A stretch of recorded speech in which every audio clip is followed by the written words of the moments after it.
Hello everyone, welcome to my class. Today we are going to study the essay of studies by Francis Bacon.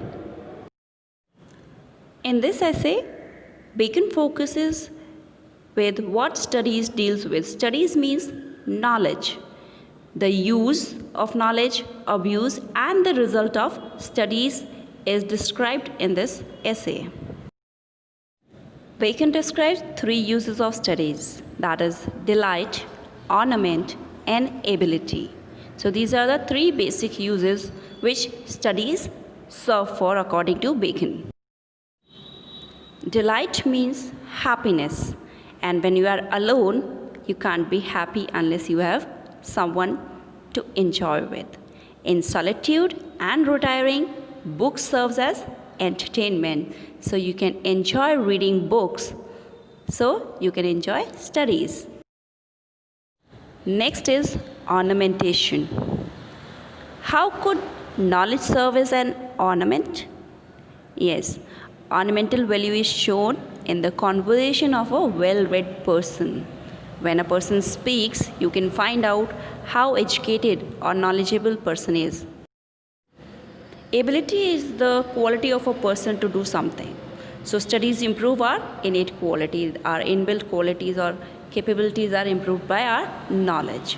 So whenever you face a problem, if you have a knowledge about the circumstances and all the problematic conditions, you can solve or resolve that problem effectively. So this is why the studies improve our ability. So it acts as for serving as an ability. Everything has some positive and negative effects. Studies too have some negative effects. Too much studies can make you like a sloth or slow or a bookworm. Too much ornamentation is affectation. It's like a problem in your mind that you are using too much ornamentation in your language.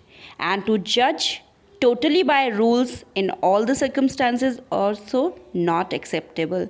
So it should be in a limit. So these are the negative aspects of studies when used in excess.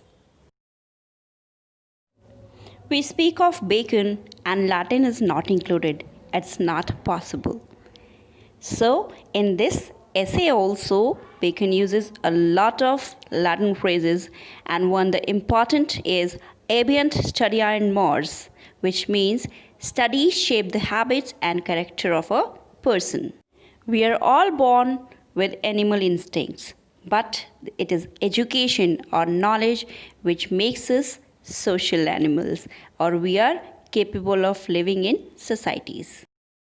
Some important quotes from the essay are: crafty men contemn studies. It means they overlook studies or say that studies are nothing. Contempt means to disdain. Simple men admire studies. They admire the knowledge others have, and wise men use them.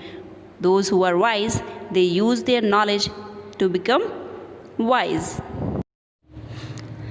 Next one. Some books are to be tasted, others to be swallowed, and some to be chewed and digested. This means that some books are just to be read from the outer side to enjoy. Some are to be swallowed, whether you like them or not, but you have to just swallow them. But some are so important, they should be read very carefully. That means chewed and digested, so that you get the deepest meaning of the work you are reading. Next important lines are: reading maketh a full man.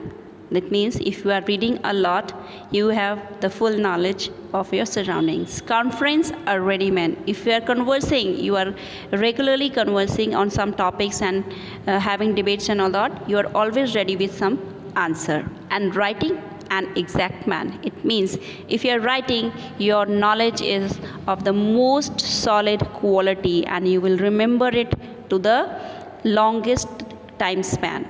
So this is why it is said that writing makes an exact man.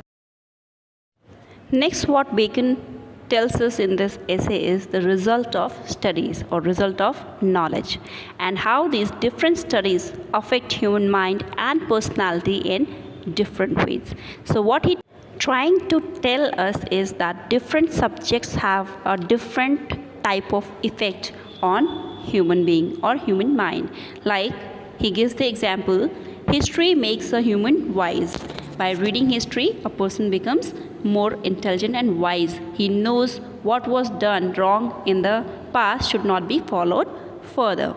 Poetry makes a one witty. He becomes witty who reads poetry. Then he says that mathematics makes keen and analytical. Means who solve mathematics, they become very focused and they are analytical in their ways. In the same way, he says philosophy makes a person serious. He thinks very deeply, so he is serious about every matter. And rhetoric makes one argumentative. The person who is interested in rhetorics, he is argumentating on every topic and aspect discussed with him. So these are the effects of studies.